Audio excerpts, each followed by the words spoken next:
بارے میں تمہارے پاس کوئی علم نہیں ہے، لہذا اس کی تفصیل تم سمجھ نہیں سکتے ہو۔ روح آسمان سے آتی ہے، جسم زمین میں بنتا ہے، پھر 4 مہینے بعد اللہ اس کو آپس میں جوڑ دیتا ہے، زندگی متحرک ہو جاتی ہے، روح ہی کے ساتھ زندگی کی بقا رہتی ہے۔ جب اللہ اسے واپس نکال لیتا ہے تو سارے ٹائٹل ہٹ کر صرف ایک نام سب کو مل جاتا ہے، اور وہ میت کا ہوتا ہے۔ وہ حضرت مولانا ہو، وہ کوئی ڈاکٹر ہو، بادشاہ ہو، صدر وزیر ہو، سارے اعزاز ٹائٹل ہٹا کر اس پر میت کا لفظ۔ کاش تم دیکھ سکتے وہ منظر جب اللہ کے فرشتے نافرمانوں کی روح کو نکال رہے ہوتے ہیں تو ان کے منہ پہ بھی مارتے ہیں، ان کی کمر پر بھی مارتے ہیں۔ اور اخرجوا انفسکم اليوم، نکالو آج اپنی روحوں اور جانوں، اب تم بچ نہیں سکتے ہو۔ وہ پیچھے ہٹنا چاہتے ہیں، رب ارجعون، مجھے واپس کر دے تھوڑی دیر کے لیے، لعلی اعمل صالحا، اب میں پورا ٹھیک مسلمان بن کے چلوں گا۔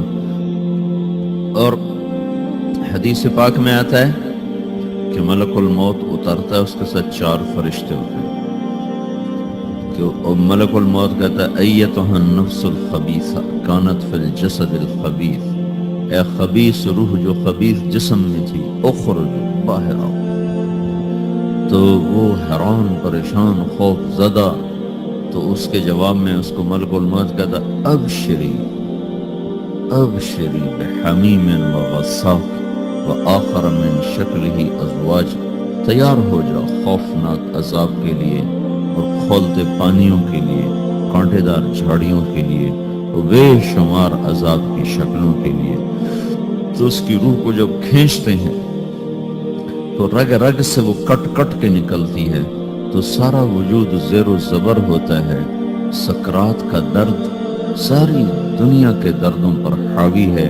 جب اس کی روح نکلتی ہے اور اس کو لے کر آسمان پر چلتے ہیں تو دروازے پر پہنچتے ہیں تو اندر سے فرشتے پوچھتے ہیں کون ہے؟ کہتے ہیں فلاں فلاں کا بیٹا ہے۔ کا نفس خبیثہ فی الجسد الخبیث، یہ تو وہی بدماش ہے جو بدماش جسم میں تھا، یہ وہ بدبخت روح ہے جو بدبخت جسم میں تھی، اس کے لیے آسمان کے دروازے نہیں کھل سکتے، اسے واپس کر دیا جائے۔ تو آسمان کے دروازے لا تفتح لهم ابواب السماء ولا يدخلون الجنة حتى يلج الجمل في سم الخياط، کہ ان کے لیے آسمان کے دروازے نہیں کھلیں گے اور ان کے لیے جنت کے دروازے نہیں کھلیں گے، پھر یہ وہاں سے نیچے گرائے جاتے ہیں جو اللہ کا قید خانہ ہے سجین۔ وما ادراک ما سجین کتاب مرقوم، وہ تمہیں خبر نہیں کہ وہ کیا خوفناک قید خانہ ہے جو اللہ تعالیٰ نے بنایا ہے، اسے وہاں دھکیل دیا جاتا ہے۔ پھر قیامت تک اس کے لیے انتظار کی گھڑیاں ہیں اور عذاب کی شدت ہے۔ اور جب کوئی نیک آدمی اللہ تعالیٰ کے دربار میں جانے کا اس کا وقت آتا ہے تو اس کے لیے بھی فرشتے آتے ہیں اور آ کر اس کو خوشخبری دیتے ہیں اور آ کر اس کو تسلی دیتے ہیں کہ آپ غم نہ کریں، پیچھے والے بھی آپ کو مل جائیں گے، آپ خوف نہ کریں، آگے ساری منزلیں آپ کے لیے آسان ہیں، آپ کے لیے جنت بھی تیار ہے، رب بھی مہربان ہے۔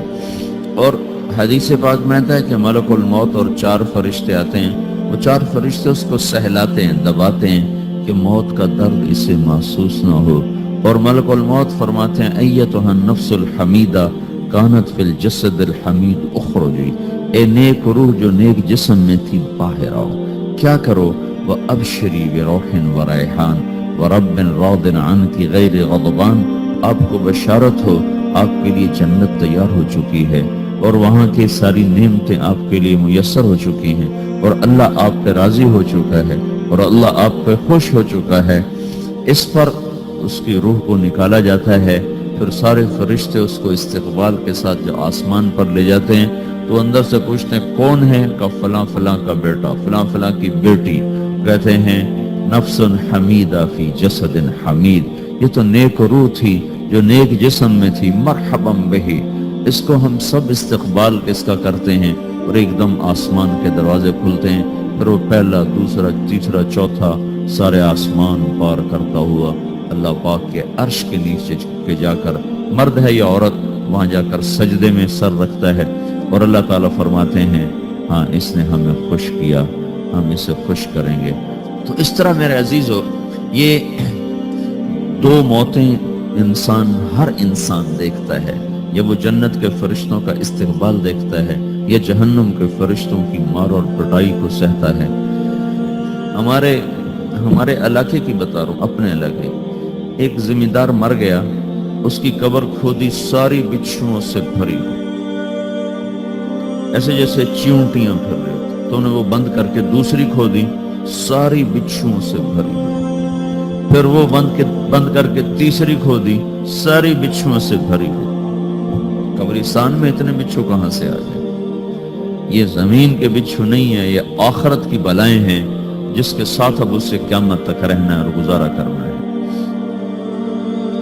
تو یہ دو طرح کی موتیں روزانہ لوگ مرتے ہیں، روزانہ لوگ مرتے ہیں۔ جب نماز کا وقت ہوتا ہے ملک الموت ساری دنیا کا چکر لگاتا ہے اور دیکھتا ہے کون پڑھ رہا ہے کون نہیں پڑھ رہا، کون پڑھ رہا ہے کون نہیں پڑھ رہا۔ جو نماز کی پابندی کرتا ہے اس کی موت آسانی سے ہوتی ہے، جو نماز میں غفلت کرتا ہے اس کے ساتھ موت کے وقت شدت اور سختی اختیار کی جاتی ہے۔ تو بھائیو یہ ایک جسم ہے، ایک روح ہے۔